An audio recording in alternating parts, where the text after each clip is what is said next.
important in Southern culture, 100%. Food is definitely about family. I know that because of our family, this restaurant would not be here, so it's very family-oriented. My grandpa's his nickname is Sonny, and my grandma's name is Bootsy, so that's where we got Boots and Sonny's from. It started in 1962. My great-grandpa bought a Tasty Freeze in Spartanburg, and it's just grown ever since. We've had 2 other locations on South Church Street, and we have been in our current location in Spartanburg since 1974. We just expanded, and it's just a lucky thing that happened. It's considered fast food, but we have so much homemade food that you would never really know.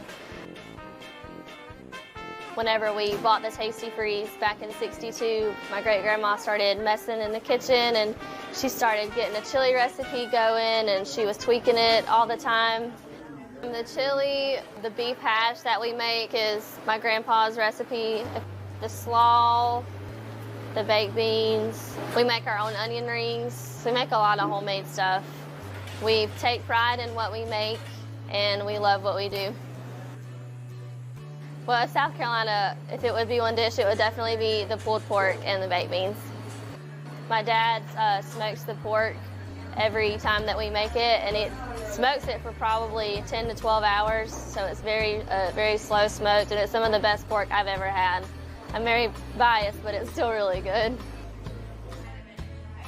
I love working with my family. I do love being able to have the close relationship with my dad and my aunt and my 2 cousins. It's just like, they're like my siblings, basically, and I get to see them all the time. I do love working with my family. I'm very blessed and very lucky.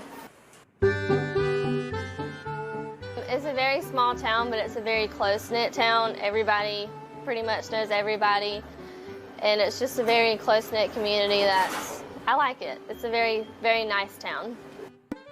We love this town. We always have. It's a great little town. Boots and Sonny's is a family tradition.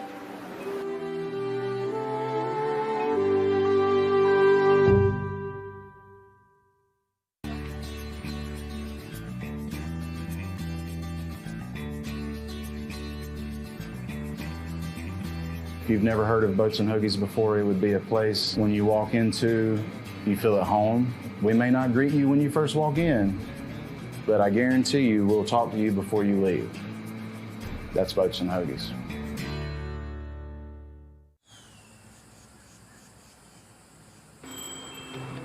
We didn't want to compete with any other restaurant. We wanted our own restaurant, our own sandwich shop / custom cake shop.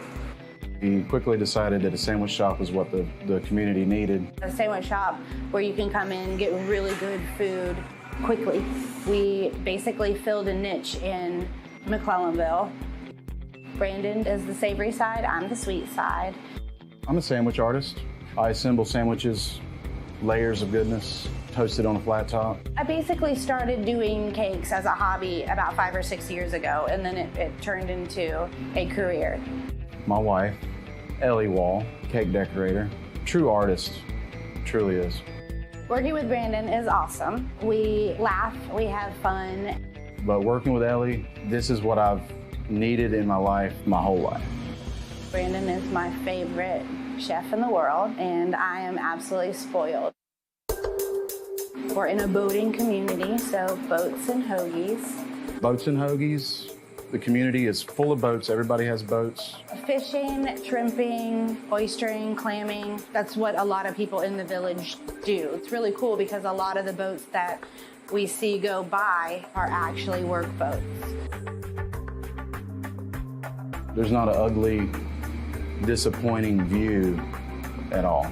One of my favorites is the government dock. It's absolutely beautiful. You get to see the shrimp boats. Sunset is beautiful. Everything is just laid back there. It's just beautiful.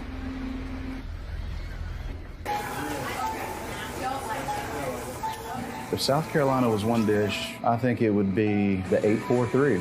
An 843 is a seared crab cake on ciabatta with shredded romaine, sliced tomato, cucumber, and a roasted red pepper vinaigrette. 843 is the area code.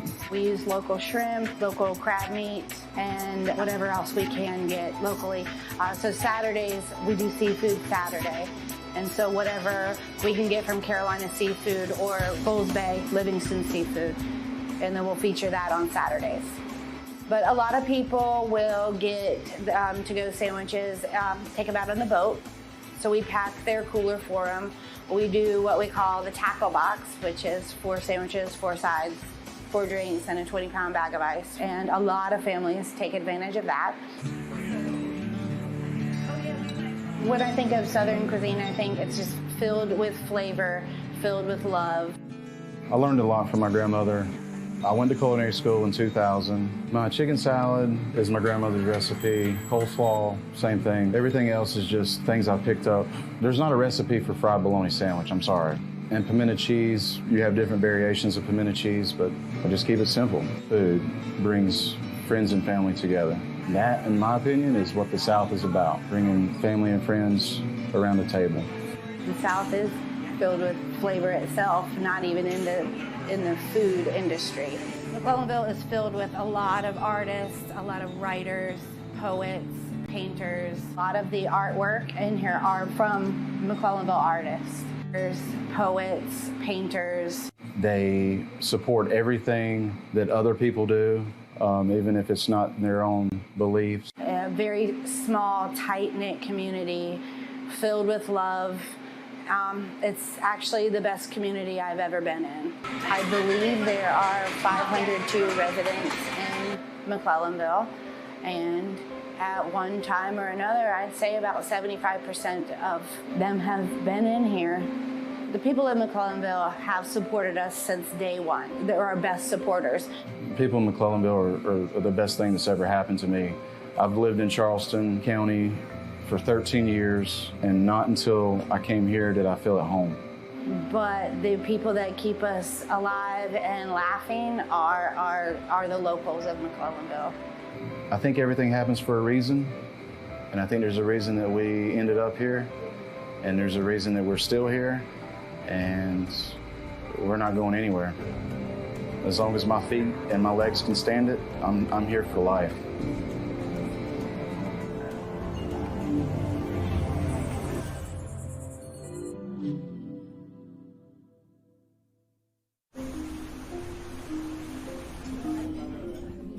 I'm originally from Zimbabwe, came to Landa, which is a small university. I believe your body is your temple.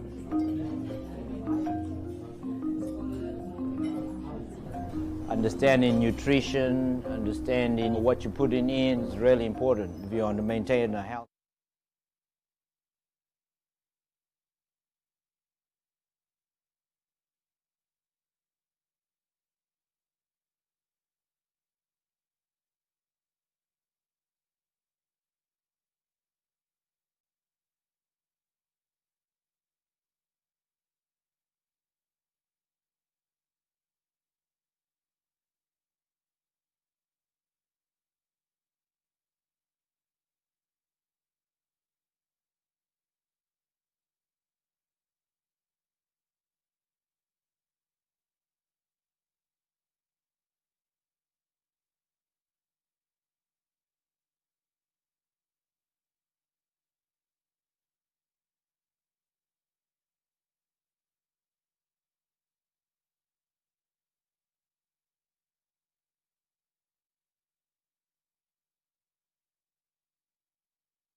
Marshall, why don't you come over here, please? Somebody? Hello?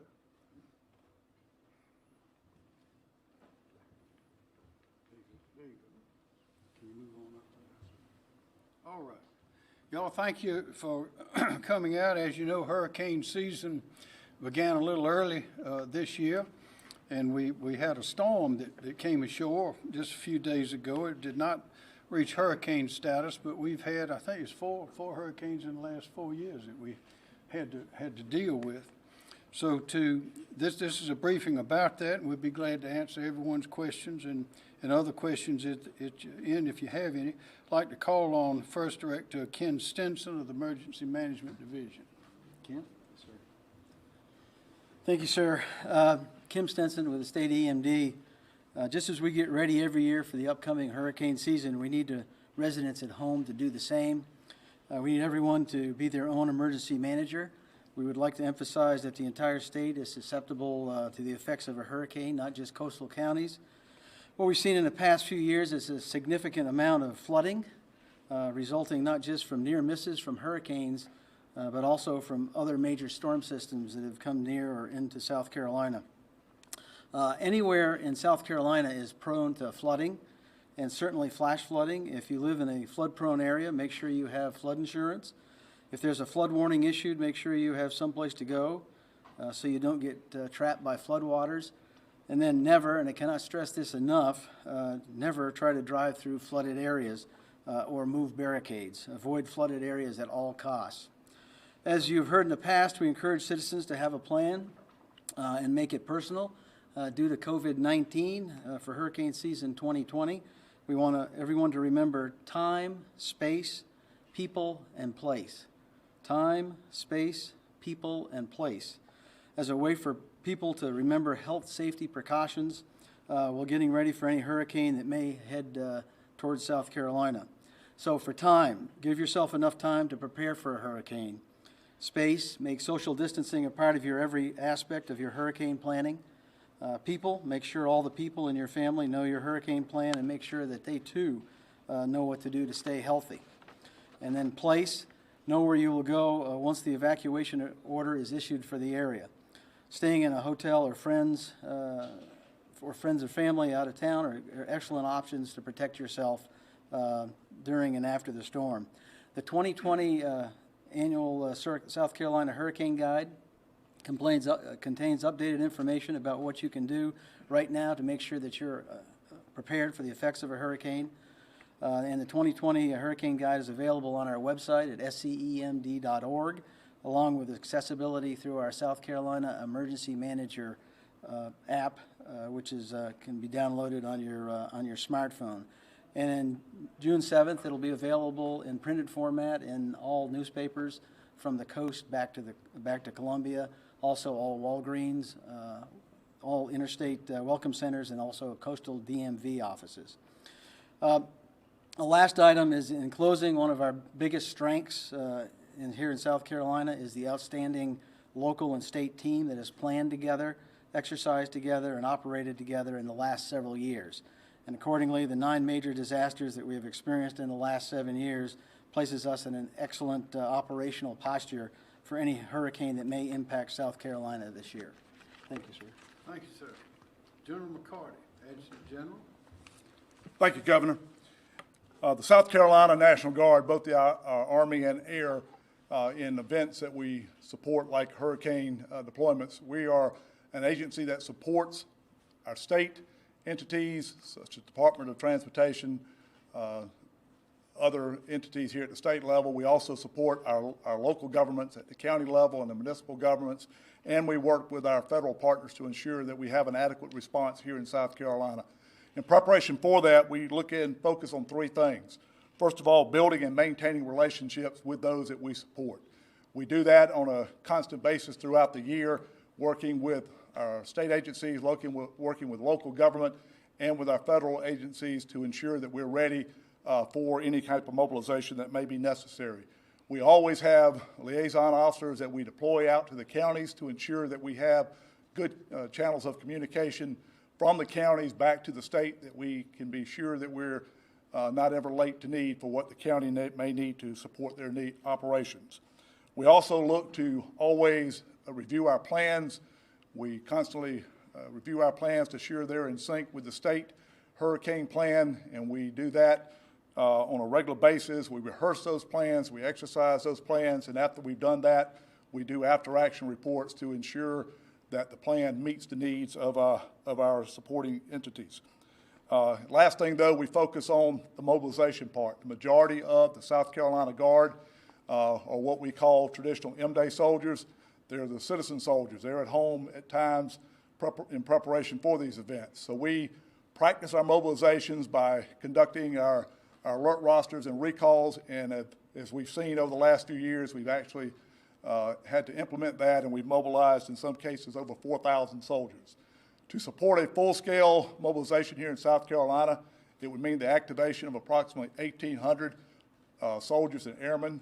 We each year assess those needs against any type of deployments that we have. We have done that this year to ensure that the units that need to be on the ground to support the mission are here, and that the adequate equipment is also available. If we see that we have any shortages, we coordinate with our neighboring states through EMAC agreements where we can bring in resources from other states as needed. And if the situation requires, we're able to utilize the Title 10 or active duty forces, and we do that through the dual status command. We have set up dual status commanders in the past to help command and control active duty forces if they come here into the state. Right now, we are well poised to support what we feel would be any mission requirements that the state may have this year through those means I've just described. Thank you. Thank you, General. Director Rob Woods, Department of Public Safety. Thank you, Governor. Good afternoon. The Department of Public Safety, working with its key partner, the Department of Transportation, leads all evacuation operations statewide. For hurricane evacuations, we begin our planning in January.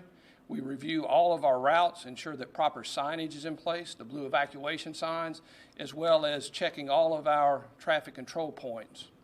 Following that, we meet regionally with all of our state and local law enforcement partners, as well as the National Guard and local Department of Transportation, to ensure that all the commitments for resources and personnel are in place in the event that we have to execute an evacuation. The last piece of the planning process is our exercise. This year, our full-scale exercise will be on June 25th, in which we'll test all of our reversal plans for each of our regions, and that will complete our planning process for this year's hurricane season. Just as a point of emphasis as we move into the season, as Director Stinson has mentioned, we want to ensure that every citizen is prepared to evacuate if they're called to evacuate. And from our perspective, there's really two key pieces of advice in that regard. First of all is to ensure that you know your route. It's really critical that folks know their routes and follow their routes so we can distribute all that evacuation traffic evenly and keep the traffic moving as efficiently as we can. The second piece to that is this. Folks are become very, very dependent on their GPS, and we understand that. But in the case of an evacuation, a hurricane evacuation, we ask that you follow those blue signs as opposed to the GPS. That ensures that you stay on your proper route so that we don't put you in a situation in which you try to get to another route and we can't effectively integrate you into that traffic. Thank you. Thank you very much. Deputy Secretary Leland Colvin, Department of Transportation. Thank you, Governor. Good afternoon. SCDOT stands ready for hurricane season. We've got our pre-position contracts in place, have completed that, and we're working very closely with Director Woods and DPS on the evacuation component. And at this time, I want to show some enhancements to the I-26 lane reversal that we've completed over the off-season. We'll put that on the screen. So this off-season, we looked at the I-26 lane reversal plan. It was developed back in 1999, so it's a plan that's been on the shelf 20 years. And the first 17 years, SCDOT never had to implement the lane reversal plan, but we have implemented it 3 out of the last 4 years in conjunction with the governor's evacuation orders. So we looked back and took some of the lessons learned over the last 3 years, and we realized it was time for a tune-up on the I-26 lane reversal itself. So we look back and took advantage of the numerous improvements we've made over I-26 over the last 20 years. And part of the plan is this first thing we did, we shortened the length of the reversal by 15 miles. So instead of starting a reversal at I-526 in the Charleston end, we moved that up to just the north side of Somerville next to the new Nexton Parkway. And by shortening the evacuation route by the first 15 miles, we're able to provide greater flexibility in the metro Charleston area, especially getting back and forth to hospitals and then also the airport as you evacuate. Also, we made an enhancement on the very western end as you go into I-77. If you recall, over the last 3 times we instituted the lane reversals, we had a lot of congestion there at the western end as you get on the I-77. So we made some improvements there to allow the normal westbound lanes to continue on to I-26. And then also we'll bring in the crossover lanes as well. So if you look at the bottom right of the map here that we see, you'll see the exit 197 is the new Nexton Parkway. We're going to build a crossover there, so we're going to cross over the left lane going westbound. They will go into the new reverse lanes, and you continue in those reverse lanes. And we've also added 2 additional entry and exit points. The first one is exit 159, which is Homestead Road. That's between Bowman and the south end of Orangeburg. There's a gas station there, so folks can get off, refuel, get refreshments, use the bathroom. And then we have a second entry point or exit point at exit 139, which is Burke Road. That's on the northern side of Orangeburg near the St. Matthews area. And we'll also have signing in place so that you are in the right lane, that if you, the right side, whether you're on the reverse side of the normal westbound lanes, whether you take an I-77 north once you get to the Columbia end, or you want to continue on I-26. So we've got this in place, and matter of fact, we started building the crossover during the Nexton Parkway this past week, and we've got a couple of photos to show the progress of the construction there. This is looking back west. Again, this is just west of the Nexton Parkway, and this is the crossover that we'll utilize to cross folks over from the normal westbound lanes into the reverse lanes. I think we've got one more photo as well, and this is looking back east. That's the Nexton Parkway interchange, the new interchange in the background there. We'll have this crossover in place and ready to be used by the end of the week. Thank you, Governor. Thank you very much. Director Leach, Michael Leach, Department of Social Services. Good afternoon. DSS's responsibility in hurricane planning is twofold: safeguard the children and vulnerable adults in our care, and as the ESF6 mass care, provide shelter and support for our population during disasters. DSS has the responsibility to provide personnel for assisting and manning the shelters. Sheltering and feeding for hurricane season this year will look different than years past and presents unique challenges. COVID-19, high-risk individuals, asymptomatic carriers, potential early season hurricane with the majority of our staff still working remotely, and increased caseloads. For just sheltering the population, we know we have to allocate almost 3 times the space per individual. So going from 40 square feet to 100 square feet per person, which includes cots, in order to maintain social distance and mitigate virus spread. So we're looking at about 1/3 of the capacity within each shelter. We've implemented changes, screening questionnaire and temporal check by the Red Cross staff to match CDC, DHEC, and Red Cross guidance on health screening to help mitigate risk of exposure in a shelter for both staff and clients. For PPE, Red Cross will have some PPE on hand, and EMD plans to pre-order PPE in case needed for congregate shelters, and DSS will help facilitate getting those PPE to the pre-planned shelter locations.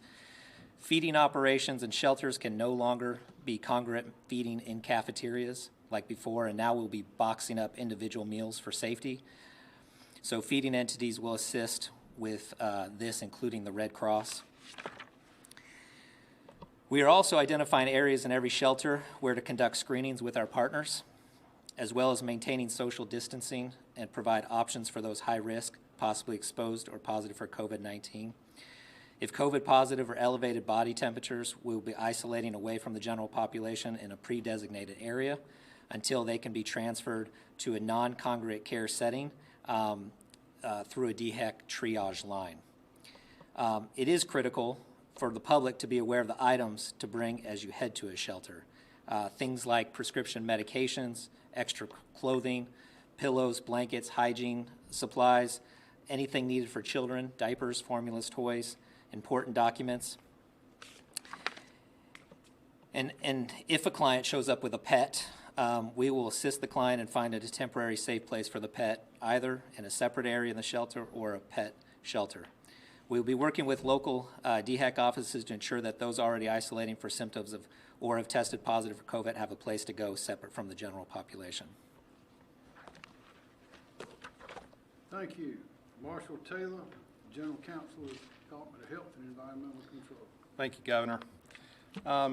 As Director Leach said, this is going to be a challenging year for us due to the COVID-19 pandemic, but we think we're up to the challenge with our partners. We're joining EMD this season in encouraging South Carolinians to include COVID-19 safety precautions in their hurricane preparedness planning. As part of this effort, we're asking everyone to include cloth masks, soap, hand sanitizer, disinfectants, and other over-the-counter medicines for treating mild symptoms in your emergency supply kits. In addition to encouraging everyone to take individual steps to protect the health and safety of themselves and those around them, DHEC has taken innovative measures to continue to respond to COVID-19 while also preparing to support the state for the potential impact of a storm. This includes planning for challenges to potentially having to operate medical needs shelters during COVID-19, where we won't be able to have congregate settings as previously before. So we're working with our partners to identify unique ways to provide the services needed, looking at utilizing hotel rooms, identifying alternate care site locations, setting up COVID-19 only locations to try to limit the spread, lowering the census where we are forced to have congregate care in each location, and generally providing infection control and monitoring guidance. By taking the time to prepare now, we will all be able to better deal with emergency when it happens. So in addition to having a plan of action in place, please remember to give yourself time to prepare for the hurricane. Please be prepared. Give yourself a safe space. Think about social distancing as part of every aspect of your plan. And make sure that all the people in your family know what to do to stay healthy. You know where to go in case of evacuation. Know your route. Have a plan. While we've never conducted a hurricane operation during a pandemic, we feel certain that together with our partners, we will be able to meet the challenge to protect the residents of South Carolina. Together, we are South Carolina strong. Thank you. Thank you. Well, as you've heard, this is a very challenging year. This, according to the weatherman, it will be a heavy hurricane year. We've already seen a record number of tornadoes and a record number of strong tornadoes in South Carolina. We've already been wrestling with the pandemic, coronavirus, since wrestling hard since March.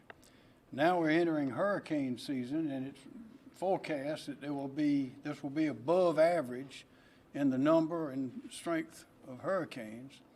And then recently, as a result of the events in Minnesota and prior events with the tragic, unforgivable death of George Floyd, we are experiencing protests, which we welcome, but also experiencing violence, which we do not. Our National Guard is always ranked at the top in the United States for readiness, and they've demonstrated that yet again, General McCarty, with troops in Afghanistan, and also I think about 500 involved in the COVID response, and now hundreds on standby in South Carolina to assist as necessary with law enforcement measures. And then again, just 2 days ago, asked by the Pentagon to go to Washington, and we are there at the strength that they asked in probably record time. So this is a challenging time for us, but we must be ready for these hurricanes, because if we've seen them before, we are highly experienced in our coordination, collaboration, and communication amongst all of the various capacities in the state. But there's a lot of challenges coming at one time. And as for hurricanes, we know there are a lot of moving parts and things that must be done to keep our people safe. And one has been mentioned is don't count on social media and your GPS, but official sources for your information. And those blue signs, we've had people in the past that thought they knew a shortcut, and they would take the shortcut and get to a spot where the road had been blocked or was washed out. And there they were, and they couldn't get back to where they started. And they ended up in deep trouble. We've also seen people drive through what they thought was shallow water with a little bit of movement, and turned out the road was gone with tragic consequences there. So we urge everyone to get one of these booklets. They're all over South Carolina. They're excellent. A lot of thought, planning went into them, as well as the advice for the citizens. But here we are in hurricane season in the middle of a pandemic, and the measures and steps that must be taken with moving people and keeping people safe because of the pandemic, which is still a highly dangerous, infectious disease, the likes of which we have not seen before. We still don't know all of its characteristics and ramifications, but we must institute and continue certain measures to address that. And that will necessarily slow down some of our movements if a hurricane comes, in evacuation, getting people out of harm's way, moving people from hospitals or nursing homes to other places, must find places for them to go that will have room for people who have or may have the virus.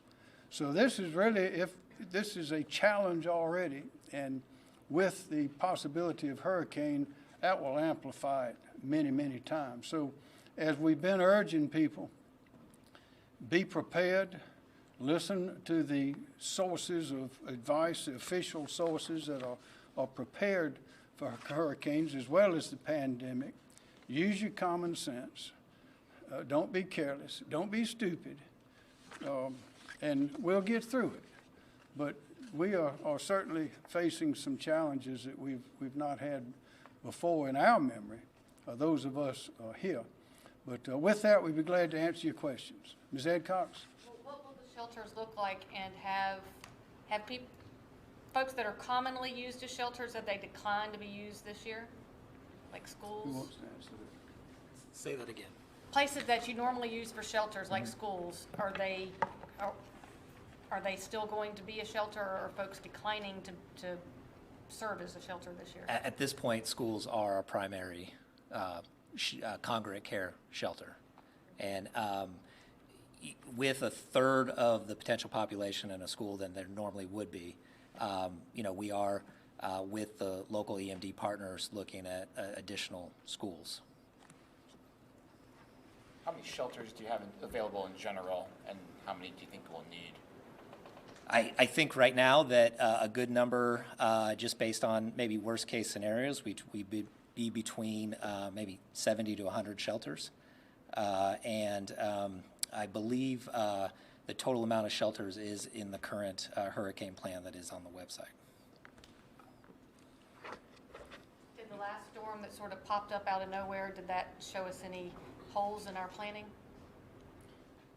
I think we always learn, because every hurricane's different. I know that I think it was the last one, if it'd come in 10 miles closer, we'd have had about 6 more feet of water than we experienced. We never know where they're going to end up, but that's why we try to give as much information out as we can. We know this, we haven't had a hurricane and a pandemic at the same time. So that adds an extra level of complication. Would you like to comment, Mr. Stinson? Yes, sir. No, absolutely. And in this particular case, we've had that happen before here in South Carolina, where there was a pop-up storm right off the coast. and it certainly, decreases your response time. But in this particular case, because it was just a tropical storm, and normally we don't evacuate for a tropical storm, then, obviously we were in pretty good shape, and there was very little damages or even power outages for that particular one. Does that answer your question? And Governor, talk about, you have to make the evacuation orders. How will the pandemic play into perhaps how far ahead you might do that? Well, that's a great question. That's the cross currents presented by this situation, because the requirements of keeping people safe because of the pandemic will slow down the movement of those people and equipment. We will have to make decisions a little earlier, we believe, than we normally would, because we're going to have to allow for the time for that movement to take place. So that complicates the situation. But I can assure you that every year we learn more and more, and some of the systems are getting better, and communications are getting better, as strong as they have been. We learn every time, so we'll get through it as well as anybody in the country, I'm sure. But it'll be a challenge. What changes are being made as far as helping people get to shelters if they can't evacuate? If you got to put everybody in the same bus, or social distancing measures when you're trying to transport evacuees, what changes do we see there? Those are good questions.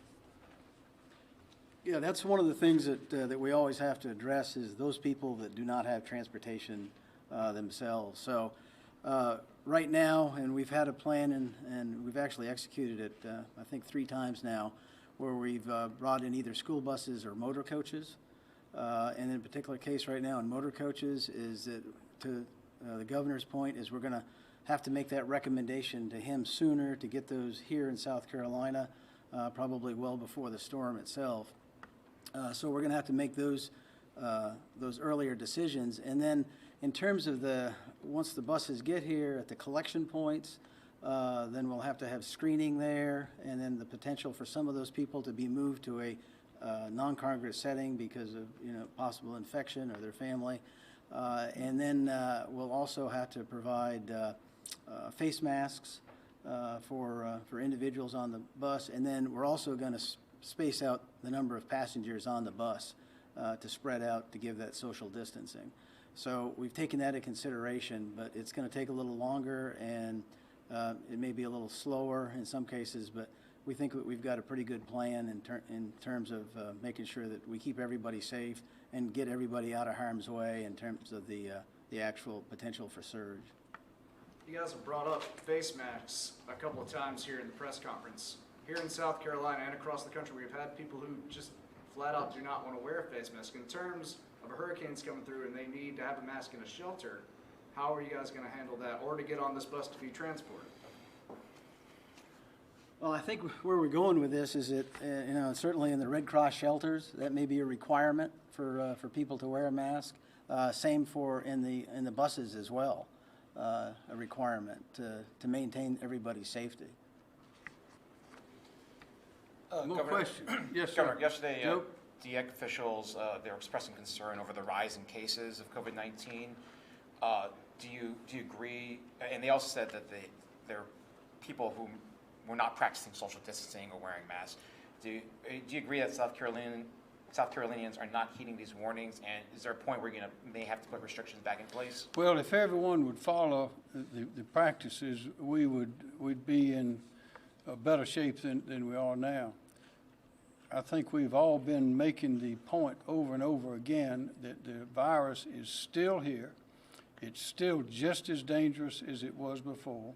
This is a new virus. We don't know exactly what the weather may do to it. We don't know. We're learning that it is more than just respiratory. It goes to other organs. But it's not like any virus that we know of. So people have to be careful. And I've seen reports and seen instances on television where people clearly are not following the practices that have been recommended repeatedly. I'm not sure how to get through to some people other than to point out that it's still here. It's all over the country. It's not going to evaporate one day, and it is still highly dangerous, and it is deadly. So we urge all South Carolinians to be smart, be careful, protect yourself, protect your family. There's recklessness that comes up in some circumstances, and we just can't do that. We must be careful. And if everyone would do that, if everyone would use their common sense, we've had great compliance in a number of weeks, terrific compliance. I think the compliance may be dropping off some now, and that is highly unfortunate, and it is also highly dangerous. We must continue until we get control of this. We're chasing the virus now. We know its character. We know some of its characteristics. We do not have a vaccine. We hope to have one, but we're not going to have one in the next couple of months. That's for sure. It may be longer than that. So I just say, people, you got to be careful. It's up to you. It's up to every individual to be careful. Not for their own sake, but for those of their loved ones and neighbors and total strangers that they may come in contact with. Is there a point where you would actually put restrictions back in place that you've relaxed already? The main restriction there is to emphasize to people that they must be careful. Well, you cannot lock down an economy forever. Just can't do it, because it would disintegrate, and then it'd be hard to revive. So there is some point at which all over the country things are going to have to open up. But if people would use their head, if they would follow the advice that's been given to them repeatedly, we would not be having the instances, the hot spots of the rise that we see here and there. Now, those numbers go up and down, as you'll see if you look back over the numbers. But we want to see them going down. We know that as we test more and more, which we are doing, we've been testing the nursing homes over, there are 40,000 people in our nursing homes. I think there are 140 or so, maybe more, nursing home facilities in South Carolina. It might be more than that, but we test them in a very short period of time. And we have close to 200 testing sites in the state. I think it's over 200 now. Many of them are mobile sites, and you go on the website of DHEC or Accelerate SC, and you can find out where they're going to be, when they're going to be, and it's free. And people in some places, they're lining up to get tested. They're being very careful. In others, other places, we've seen people not being very careful. Well, we got to be careful. Clearly not being careful. How is that affecting your decisions on opening the rest of the things that remain closed? We're being very careful and deliberate about that. We're receiving numbers. We've received recommendations, I think, on almost all of those from Accelerate SC. They're well thought out, and we'll be making announcements. But as you know from before, we've been taking this in a deliberate, steady fashion, both as we restricted activity and now as we are lifting those restrictions. We're being very careful and paying a lot of attention to the numbers. But public health is economic health, mental health, and physical health. So you have to have all of them. Yes, you got more? Well, I was actually going to ask, the protests are going to continue this weekend, and they actually plan to be at the governor's mansion. Will you address them, or what do you want to say to them?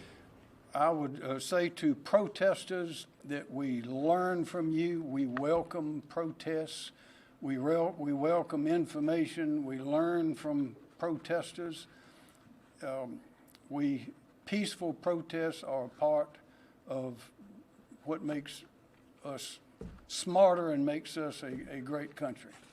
But violence is something entirely different. There's no excuse for the killing of George Floyd. No excuse.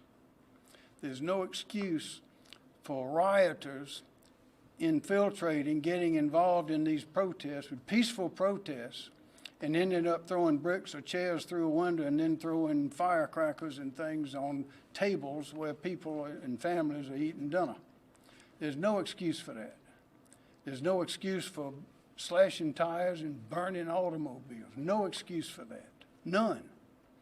And I can assure you that just as we welcome protesters to our lovely state, and we welcome that. There's nothing wrong with that. But we do not welcome violence. That is criminal activity. There are laws against it, and they will be enforced in South Carolina. Yes. You said on a call with the president that you thought some of the. You said on a call with the president that you thought some of the looters, rioters were being paid. Is there any more information you could share about that? There's a lot of information about that, as well as other descriptions and insights into the character and who those rioters were. Now, those were not protesters. Protesting is one thing. Rioting and destroying property through criminal acts is something completely different. And I know the Federal Bureau of Investigation, the State Law Enforcement Division, chiefs of the police departments, sheriffs, all of those are gathering information as they go upon making arrests. And we will deal with those who are breaking the law, that are violent and causing damage to persons and property in South Carolina. Has the National Guard been, I know they've been on standby, has they been involved in any of the rioting? Or The National Guard has not rioted. No, sorry. I know what you mean. Yes, they have been involved, and they had the proper effect. Would you like to address that, Jim? Yes, we have had some of our National Guardsmen in response. We haven't had any here in Columbia yet, but we had a number sent to Charleston. They were assigned to the Charleston Police Department and patrolled with them. I think probably all told, we've had about 50 that were assigned to mission, and we are just on standby, though, to support any additional missions that may come up. Have they gone up to D.C. yet? Yes, they have.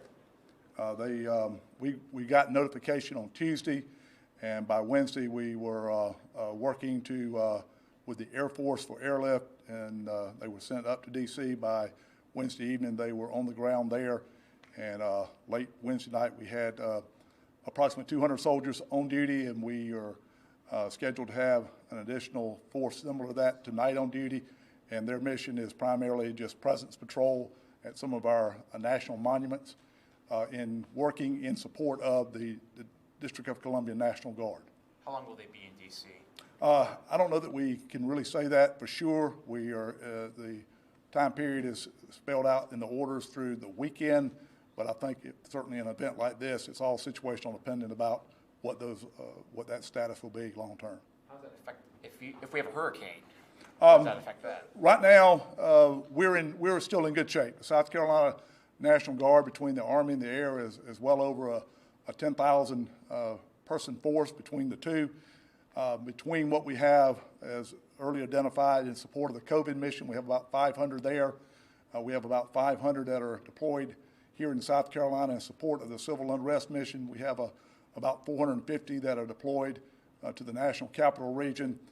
We have not quite 1,000 that are currently deployed overseas in support of named operations or named exercises.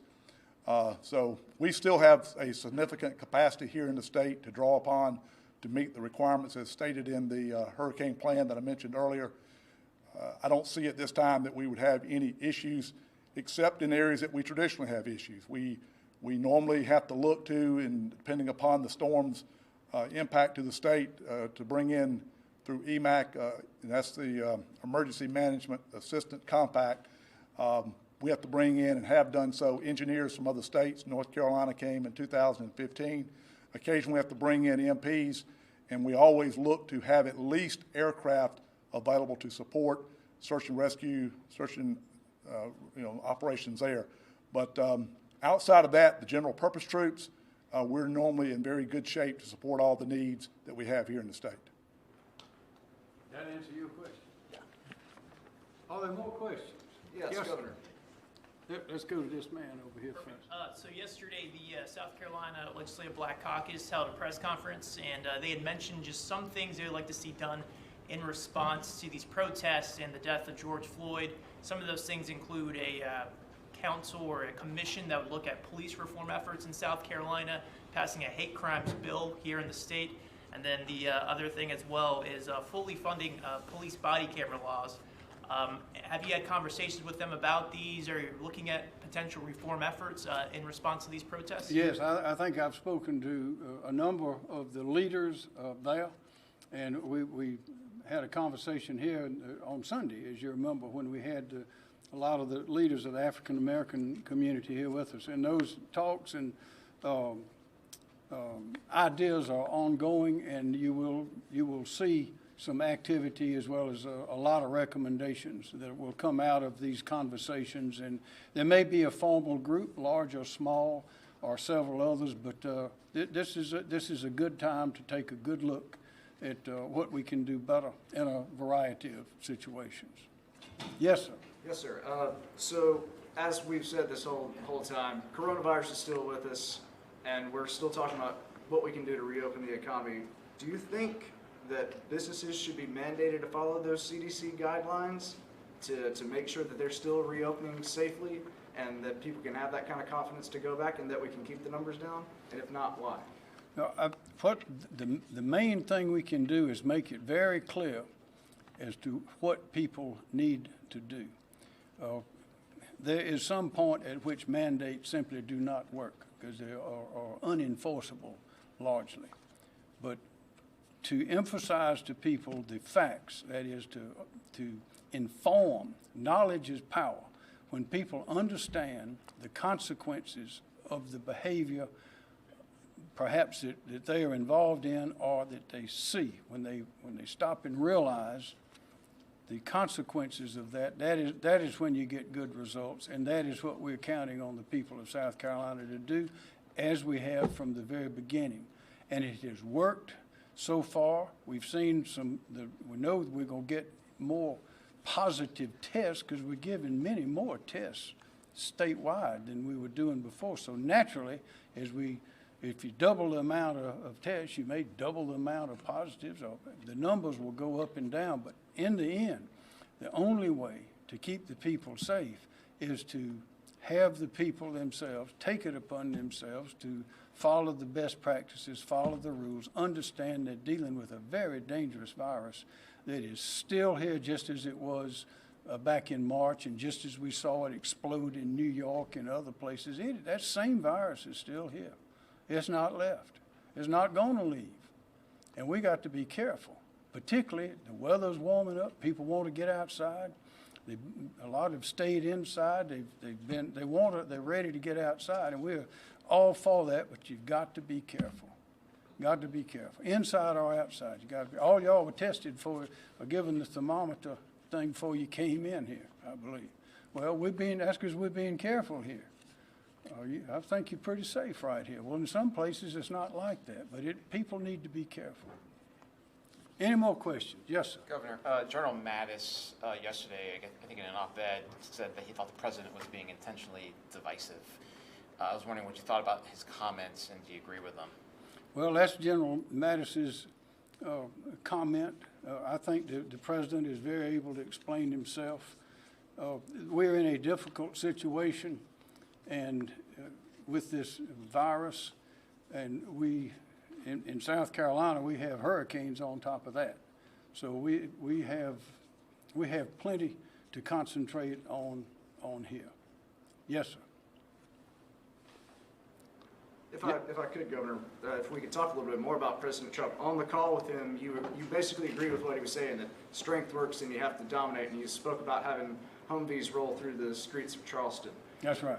Would you say, because I know one of the criticisms that's out there, that kind of mindset, is that it in of itself is an escalation, and even when you have Humvees rolling through or having such a big presence, do you think that would deter the peaceful protesters that you want to hear from? We've made it very clear in South Carolina. Listen up.